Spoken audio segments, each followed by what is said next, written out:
Assalamualaikum warahmatullahi wabarakatuh. Ya, ketemu lagi di waktu manajemen produksi dan riset operasi. Kali ini masih ada kaitannya dengan analisis jaringan kerja. Kali ini kita akan bahas mengenai perencanaan, penjadwalan, dan pengawasan menggunakan program evaluation and review teknik. Ya, jadi masih ada kaitannya dengan analisis jaringan kerja 1 dan 2 yang sebelumnya kita menggunakan waktu hanya pada satu waktu. Kali ini kita akan menggunakan 3 waktu. Ya. Jadi ini adalah merupakan metode analitik, ya. Jadi yang dirancang untuk membantu dalam penjadwalan, ya, pengawasan, sehingga jadi ini pengawasan yang kompleks. Kita yang pertama analisis jaringan kerja 1 itu dia masih sederhana. Ketika nanti penjadwalan sudah kompleks, kita bisa menggunakan ya, satu mengatasi waktu maupun biaya. Sehingga di sini karena pengawasan kompleks yang memerlukan kegiatan-kegiatan tertentu yang harus dijalankan dalam urutan tertentu, dan kegiatan itu mungkin tergantung pada kegiatan-kegiatan yang lain, ya, jadi ada kaitan dengan kegiatan yang lain. Jadi buat ini ya biasanya digunakan dalam rencana suatu proyek yang kompleks, ya, penjadwalan pekerjaan sebenarnya dalam urutan praktis dan efisien. Jadi agar efisien dan praktis, maka dibuatlah penjadwalan menggunakan ya, mengadakan pembagian kerja dari tenaga kerja dan dana tersedianya bisa dapat penjadwalan biaya tenaga kerja. Ini penjadwalan ulangan, artinya mengulang atau mereview kembali jadwal untuk mengatasi hambatan-hambatan dan keterlambatan. Selanjutnya di sini adalah menentukan trade-off, kemungkinan pertukaran, ya, antara waktu dan biaya. Ya, di sini jadi ada waktu, ada juga biaya. Karena waktu semakin bertambah, otomatis ada biaya yang harus dikeluarkan. Ya, nih, menentukan probabilitas penyelesaian suatu proyek. Jadi nanti ketika penjadwalan itu sudah dibuat, nanti kita akan bisa menentukan peluang proyek ini selesai berapa persen, ya. Nah, ini probabilitas. Jadi di dalam menentukan waktu itu dia menggunakan 3 waktu. Ya, ini menggunakan 3 waktu. Pertama, waktu optimistik. Ya, jadi waktu kegiatan bila semuanya berjalan baik tanpa hambatan-hambatan dan penundaan-penundaan. Nah, ini optimistik. Jadi dia waktu yang optimis. Ya, optimis artinya dia itu berjalan dengan baik tanpa ada hambatan dan penundaan. Nah, itu optimis. Sedangkan waktu realistis adalah waktu kegiatan di mana suatu kegiatan dilakukan dalam keadaan kondisi normal. Ya, kondisi normal, dalam keadaan kondisi normal tentunya ada penundaan-penundaan tertentu yang dapat diterima, ya, di sini. Selanjutnya adalah waktu pesimistik. Nah, ini adalah waktu yang memang waktu yang longgar, ya, gitu ya, waktu yang dilonggarkan atau dilamakan. Ya, tujuannya apa? Bila terjadi adanya hambatan atau penundaan lebih dari semestinya, ya, ini. Sehingga ini dari 3 waktu ini maka didapatkan waktu ET, ya, kegiatan yang diharapkan atau ekspektasi time, ya, waktu yang diharapkan, ya, ini. Ya, jadi ET ini adalah waktu yang diharapkan atau ekspektasi time. Ya, sehingga jelas di sini bahwa menimbang ketiga dimensi untuk mendapatkan waktu kegiatan yang diharapkan, ya, ekspektasi time. Nah, ini rumusnya. Ini A, ya. A ini waktu optimis ditambah 4, ya, dikali M. Ya, M di sini adalah waktu realistis, ya, ditambah B. Ya, B ini adalah waktu pesimistik dibagi 6. Nah, ini rumusnya. Ya, sehingga didapatkan waktu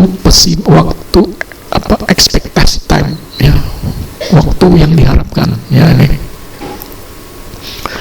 Contoh kasusnya seperti ini, ya, ada kegiatan 1, 2, 3, 4, 5, 6, 7, 8, ya. Terus dari masing-masing kegiatannya ini ada A-nya 1, M-nya 3, B-nya 5, sehingga berapa waktu yang diharapkan, ya, sehingga dapat 1 ditambah 4 kali 3 ditambah 5 bagi 6 sama dengan 3, sehingga lamanya waktu yang diharapkan adalah 3 sini, ya. Ini contohnya, ya. Ini kan tadi adalah waktu apa? Ini ya waktu optimis. Terus di sini ada rumusnya 4 kali M, ya. M-nya apa di sini? Nah, ini kan ya, M itu adalah waktu realistis, ya. 4 kali waktu realistis, ya, berarti 4 kali 3 ditambah 5. Nah, B-nya itu adalah waktu pesimis dibagi 6. Nah, kalau kita lihat di sini bahwa waktu realistis, ya, ini waktu optimis itu semakin kecil. Terus yang kedua, waktu realistis semakin besar. Waktu pesimis semakin besar lagi. Nah, jadi berurutan sini ya. Jadi kalau kita atau perusahaan ini menentukan waktu A, M, B, ini harus berurutan, artinya lebih besar. Jadi waktu optimisnya kecil, waktu di sini apa realistisnya lebih besar, ya, dari optimis. Nah, waktu pesimisnya lebih besar lagi dari waktu realistis. Ya, ini cara menentukannya. Nah, jadi untuk menentukan ini dari mana? Ya, A, M, B ini dari kesepakatan masing-masing anggota tim proyek. Biasanya manajer dia akan mempunyai pengalaman selama pelaksanaan proyek, dia bisa melakukan apa perhitungan dengan pengalaman, A-nya berapa, M-nya berapa, B-nya berapa, ya gitu.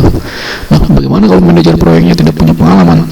Nah, biasanya dia akan berkonsultasi dengan senior manajernya, ya, untuk menentukan A, M, B-nya, ya, ini sehingga didapatkan waktu ET, ya, ini. Oke, ini contoh penggunaannya, ya, ini ada tabel di sini, ya, kegiatan A sampai I sini, ya. Nah, ini kegiatan yang mendahului, ya. Nah, ini anaknya di sini, ya, ada peristiwa, ini artinya mulai dan akhir. Nah, artinya peristiwa 1, 2, ya, 2 ke 3, 2 ke 4, 2 ke 5, ya. Nah, ini sudah ditentukan waktunya nih. Waktu optimis, waktu realistis, waktu pesimis, waktu yang diharapkan. Ya, sehingga dari semua ini nanti masing-masing kegiatan ini dimasukkan rumusnya. Ya, ini misalkan untuk kegiatan A, ya, hanya berapa di sini? 1, masukkan 1 di sini, ya. Untuk kegiatan di sini M-nya berapa? 3, 4 kali 3. Terus ditambah B-nya berapa? 15 bagi 6. Ya, sehingga hasilnya di sini 3, ya. Nih kalau dicari nih hasilnya 3. Ya. Nih, coba dibuktikan, ya. Jadi dari masing-masing kegiatan itu hasilnya ada 3, 5, 6 setengah. Nah, ini karena ada kegiatan dummy, jadi dia tidak ada waktu yang diharapkan. Jadi F 6, 4, 4, 4. Nah, sekarang kita lihat di sini. Ya, kalau kita lihat di sini, ya, 1 ke 2. Nah, kalau sudah ada tabel peristiwa ini enak ini, kita tinggal ikutin aja. 1 ke 2, ya, terus 2 ke 3. Nah, 2 ke 3, terus ini 2 ke 4, ya, 3 ke 5, ya. Nah, ini 3 ke 5, ya. Terus lanjut lagi di sini 4 ke 5, ya, 4 ke 5, ya, 4 ke 6, 4 ke 6, ya, 5 ke 7, 5 ke 7, ya, 6 ke 7, terus ditutup dengan 7 ke 8, ya, 7 ke 8. Nah, ini 7 ke 8, ya. Nah, ini kan A-nya 3 dari mana? Dari rumus tadi, ya. Nah, ini 3, B 5, ini 5, C 6, ya, ini C 6, D 6 setengah. Nah, ini 6 setengah. Terus E ini waktu dummy tidak ada, ya, sini tidak ada. Terus F 6, ya, ini 6. Terus dilanjut dengan G, ini 4, ya, G 4, H 4, I 4. Nah, sehingga kalau dicari di jumlah nih dari 3 jalur ini, ya, ini jalur pertama, jalur kedua, ketiga, ini jalur kritis yang mana? Kita lihat di sini waktu yang paling lama ini ada di jalur 1, 2, 4, 6, 7, 8 ya, 1, 2 ya, 2, 4, 4, 6, 6, 7, 8 ya, ini. Sehingga kalau di total ya jumlahnya 23. Sehingga dari 3 jalur ini ya, waktu yang paling lama adalah jalur 1, 2, 4, 6, 7, 8. Sehingga ini dianggap sebagai jalur kritis. Lamanya waktu yang diharapkan ya 23 minggu misalkan dalam minggu ya. Oke, kita lanjut lagi. Contoh estimasi. Nah, dari waktu yang diharapkan kita tinggal menentukan probabilitas ya, waktu peluang berapa persen ya proyek ini bisa dikerjakan. Sehingga di sini kalau ada contohnya di sini ya, dalam proyek PERT untuk contoh di atas kita mencatat bahwa keseluruhan proyek akan memerlukan waktu penyelesaian selama 23 minggu. Nah, ini yang sudah kita hitung. Ini merupakan waktu penyelesaian yang diharapkan. Perusahaan terkadang membuat waktu penyelesaian proyek dilebihkan. Nah, dari waktu yang diharapkan. Nah, biasanya perusahaan sudah menghitung waktu yang diharapkan 23 minggu, biasanya perusahaan dilebihkan. Tujuannya Pak, untuk mencari spare waktu jika terjadi hal-hal yang tidak diinginkan. Ya, ini. Ya, ini. Nah, jadi tujuannya apa? Tujuannya adalah untuk menyelesaikan proyek ini sesuai dengan harapan. Ya, waktunya sudah dihitung, baru perusahaan tinggal melebihkan berapa minggu. Nah, di sini perusahaan melebihkannya 2 minggu. Nah, di sini 2 minggu. Sehingga di sini waktunya 20 minggu, 25 minggu. Nah, ini perusahaan mengambil waktu 25 minggu, dilebihkan 2 minggu di sini. Ya, nah di sini sehingga terdapat rumus ya di sini. Nah, ini rumus untuk probabilitas ya, ini adalah rumus probabilitas ya. Z sama dengan TD TE dibagi ya, di sini simbol TE di sini. Jadi TD itu waktu penyelesaian dijadwalkan. Ya. Waktu penyelesaian yang diharapkan. Nah, jadi waktu penyelesaian yang diharapkan itu adalah waktu penyelesaian ya TE. Nah, ya, ini nanti kita lihat contohnya di sini ya. Terus simbol TE di sini defisiasi ya. Nah, ini artinya simbol defisiasi standar. Defisiasi standar dari TE. Nah, defisiasi standar TE ini harus dicari dulu nih ya. Ya, jadi nilai defisiasi TE didapat dengan menggunakan varian masing-masing kegiatan kritis. Ya, jadi dari kegiatan kritis itu ya dicari defisiasinya, defisiasi standarnya. Nah, rumusnya ini defisiasi ET kuadrat ya sama dengan B kurang A bagi B ya kurang buka kurang tutup kuadrat.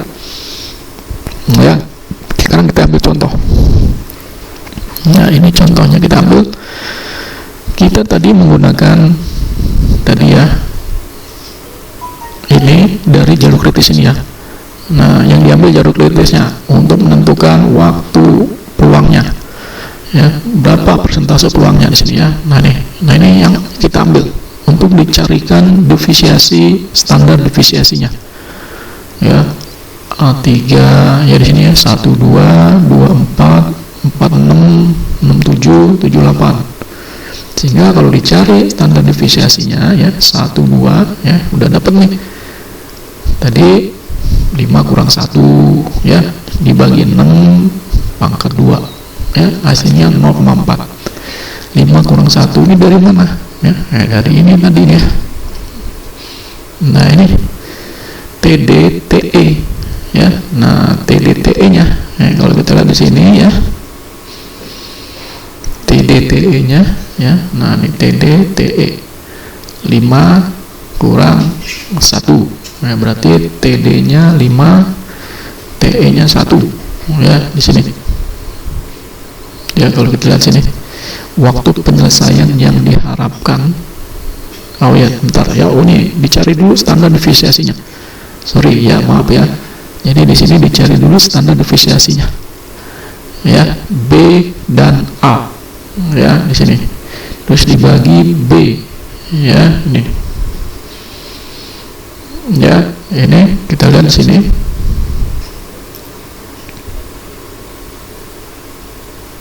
Ya, 1, 2. Ya, B, A. Ya, nih. Ini waktu pesimistik 5, B dikurang A. Waktu optimis, ya, 5 kurang 1. Ya, di sini ya, 5 kurang 1 dibagi 6. 6-nya kan dari definisi rumusnya. Nah, sehingga 5 kurang 1, 4. 4 per 6 berapa? Baru dikuadratkan, sama dengan 0,44. Ya. Nah, begitu juga dengan 24. Ya, nah ini 24. 24 B-nya berapa? Nah, ini 24. Kita lihat di sini ya. 24 ini B-nya 10, A-nya 2. Nah, ya 10 kurang 2 bagi 6 dikuadratkan sama dengan 1,78. Terus lanjut lagi 4,6. Ya, ini 46. Ya, jadi yang diambil jalur kritisnya ya, yang ada garis merah ini. Karena ini jalur kritis. Artinya kalau total ini yang paling banyak jumlahnya. Ya, ini 46. Kita lihat 46. Ya, ini kita lihat 46. Nah, ini 46 ya. 9 kurang 3. Nah, 9 kurang 3 dibagi 6 kuadrat 1 sama dengan 1. Selanjutnya 67. 67. Kita lihat B-nya. Ya, 67. Nah, ini 67, 7 dikurang 1. Nah, ini ya, 7 kurang 1 bagi 6 sama dengan 1. Lanjutnya 78. Nah, lihat ini ya. 78. Ya, 10 kurang 2. Nah, di sini 10 kurang 2. 1,78. Nah, ini ya. Jadi dari hasil semua itu ya dijumlahkan ya. Nah, ini kan kalau kita lihat rumusnya awalnya nih. Ya, ini rumus awal ini ya. Jadi dijumlahkan ya. Nah, ini kan untuk mencari TE. Nah, ini kan ya. Ini divisiasi TE ya, ini dijumlahkan dari hasil ini ya. 0,4 tambah 1,78 tambah 1 tambah 1 ya, tambah 1,78 akar 6. Akar 6 berapa? Sama dengan 2,45. Sehingga didapatkan ya divisiasi TE nya 2,45 ya. Sehingga dimasukkan rumus ini ya. Nih tadi ya TE nya udah dapat nih 2,45 ya, ini. Sehingga tinggal masukkan 25 kurang 23. Nah, 25 dari mana nih? Nah, 25 itu kan tadi dari TD nya. Nah, TD ini kan waktu penyelesaian yang diharapkan ya. Nah, waktu penyelesaian yang diharapkan oleh perusahaan ini ya. Di sini perusahaan mengambil waktu 25 minggu ya, artinya waktu penyelesaian proyek dilebihkan dari waktu yang diharapkan ya. Di sini 25 minggu. Nah, dari sini TE nya ini ya, nih waktu memerlukan penyelesaian selama 23 minggu ya. Nah, ini nah ya, ini jadi 25 kurang 23 dibagi 2,45 sama dengan 2 per 2,45 ya, sama dengan 0,82 ya. Nah, 0,82 ini kita